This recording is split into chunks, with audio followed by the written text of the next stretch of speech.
Hello everyone, Prawn Talk here, and as usual, we are going to talk about some great adult entertainment. This video is going to be special to me because it's going to be talking about one of the first genres I was ever introduced to. Like many others before myself, I was a young lad introduced to porn that was of the softcore variety. Now, most people either stumble across a nude photo or two on the internet. Maybe they see a sex scene or something in a movie and want something a little bit more extreme, explicit, revealing. So they search the internet far and wide until they find what they've been looking for. Or, better yet, if you're from my generation, you have stumbled across the legendary Cinemax After Dark. Now, I don't know if that's the official title, but for conversation's sake, let's just call it that. Now, take a seat and get ready for story time with Prawn Talk. So, my very first time watching, here it is, brace yourself, you know what's coming, porn. So, I was very young at the time, and I was a Spider-Man fanboy, just super into Spider-Man. Anything Spider-Man I had the video game. I was actually a PC gamer at the time. I had the Spider-Man video game. I think the console equivalent would be like Spider-Man 2000 or Spider-Man 64. And then there was just Spider-Man, which was the PC version. The definitive version of the game, might I add, because PC has always had the best graphics, always had the best gameplay, always had the highest frames per second. And I needed the best version of Spider-Man that I could possibly get. So I hopped on that PC bandwagon and decided to get Spider-Man for the PC. I would search the TV guide far and wide for anything Spider-Man related.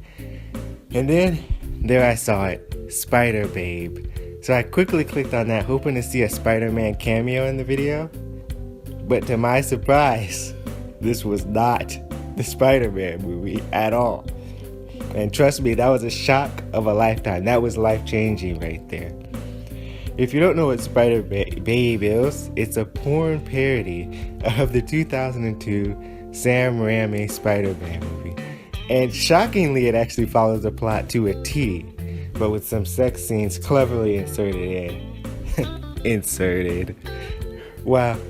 Watching the movie, 12-year-old me was just caught completely off guard at the time. I mean, the sex scenes almost were seamlessly weaved into the movie, so it was completely unexpected. And my body just went into shock. An unknown feeling just overwhelmed me. And I actually just started shaking uncontrollably. I still remember that feeling to this day. It's like a surge of just endorphins, and I didn't even know how to handle it because I had never had that kind of feeling before. I mean, I lived in a sheltered household. I had no idea what masturbation was. I had just been overwhelmed with testosterone. What do I do? Am I going to be stuck this way forever? Do I have to kill myself? It kind of reminds me, it's a weird DBZ reference for you guys, of Brawley, how his key overflows and he has to discharge it or he'll just explode. Like, that's what I felt like. I felt like I was just going to explode. So mind you that, yes, the porn on Cinemax is softcore, and at the time, compared to other material available, was tame, to say the least. But, I mean, this was my first time ever seeing somebody naked, so it was definitely a moment to remember. So, back to the title of the video, Cinemax porn, and more specifically, softcore porn. So, pretty much every softcore porn is simulated sex. It's using some pretty unique angles to make it seem real when it's really not. Penetration is never ever shown, but heavily implied. So why would somebody watch softcore porn? And what is the point of watching this? You're essentially watching people dry hump each other for about 5 to 10 minutes. Scenes aren't even that long. I mean, if you watch like even vanilla porn, hardcore is you're talking about 40, 50-minute scenes here. Marathon fucks compared to these people. So my theory is there are two reasons for making/viewing this type of adult film. The main reason is these videos or movies can be on non-restricted channels. What this means is channels that don't require any kind of payments, like, how if you go on if for some reason you're paying for porn and watching it on TV, you would have to go to those channels that are like in the thousands, scroll all the way down, then make your payment, and you'd have 24 access to this channel. Of course, the internet killed this. I mean, even tube sites killed this, where you can stream endless hours of porn for free. But you got to think it was a different time, a different place when the Cinemax After Dark thing popped up. So this was probably the first time porn was on TV. I might be wrong on this. I did absolutely no research, that was completely off the cuff, but sounds like a decent theory to me. So it allows them to be on these non-restrictive channels, and Cinemax can boost their ratings while broadcasting porn and not charging premium prices due to the X rating. Most of these porns have a TVMA rating, but not an NC-17 or the infamous X rating.